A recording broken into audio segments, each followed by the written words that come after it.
ఇది owners versus tenants కాదు, ఇది కామనర్స్ వర్సెస్ సెలబ్రిటీస్ నాకు క్లియర్గా కనిపిస్తుంది అని చెప్పి ఒక పక్క నుంచి ప్రియా, ఇంకొక పక్క నుంచి శ్రీజ వాళ్ళకి అవసరం ఉన్నా లేకపోయినా ప్రతి కాన్వర్జేషన్లో మేము ఉన్నాం అన్నట్టు వాగుతారు.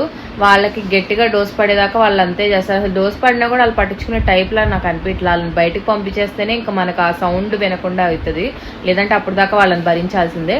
సో ఈ మాట రేస్ చేశారు. ఈ మాట రేస్ చేసిన తర్వాత రితు ఏం చెప్పిందంటే, నేను స్టాప్ అన్నప్పుడు ఆపకుండా ఎవరైనా రాస్తే కనుక నేను వాళ్ళని ఎలిమినేట్ చేస్తా అని చెప్పింది. బాగానే ఉంది. వీళ్ళిద్దరూ ఎమాన్యుల్ ఇంకా బర్నీ గారు పవన్ మీద వెళ్ళి అటాక్ చేస్తున్నప్పుడు పవన్ తను బాగానే డిఫెండ్ చేసుకుంటున్నాడు, ప్లస్ కౌంటర్ అటాక్ కూడా చేస్తున్నాడు. ఈ లోపు ఎప్పుడైతే ఇమాన్యుల్ తన దగ్గరికి వచ్చి అటాక్ చేస్తున్నప్పుడు త్రీతో అయితే స్టాప్ అని చెప్పి అంటాం 3 times అనింది. అన్నప్పుడు పవన్ రాశాడు, అట్ ద సేమ్ టైం బర్నీ గారు కూడా రాశారు. కానీ ఆ అమ్మాయి అక్కడ బర్నీ గారికి అసలు రీజన్ కూడా ఏం చెప్పకుండా మీరు అవుట్ ఎలిమినేట్ అయిపోయారు గేమ్ నుంచి అంది.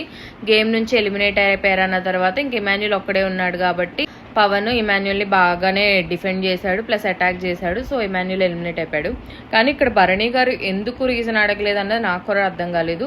ఇటు సైడ్ టెనెంట్ సైడ్ నుంచి తనుజ, సంజన వీళ్ళందరూ అంటున్నారు లేదు పవన్ కూడా రాశాడు అంటే ఆ అమ్మాయి కనీసం కన్సిడర్ చేయలేదు, వినలేదు. అక్కడ ఎందుకు ఆ అమ్మాయి ఎక్కువ డిఫెన్స్ మోడ్లోకి వెళ్ళిపోయింది తప్ప ఒక సంచాలక్ లాగా ఓపెన్ వ్యూతో లేదు.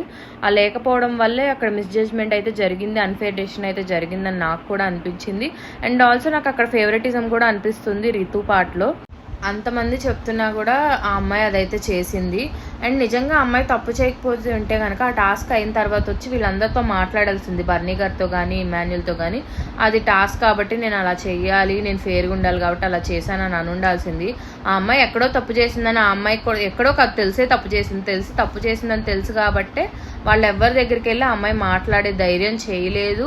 అండ్ అప్పటి నుంచి ఓనర్స్తోనే తిరగడం స్టార్ట్ చేసింది. టెనెంట్స్ దగ్గరికి వెళ్ళే ధైర్యం కూడా ఆ అమ్మాయి చేయలేకపోయింది.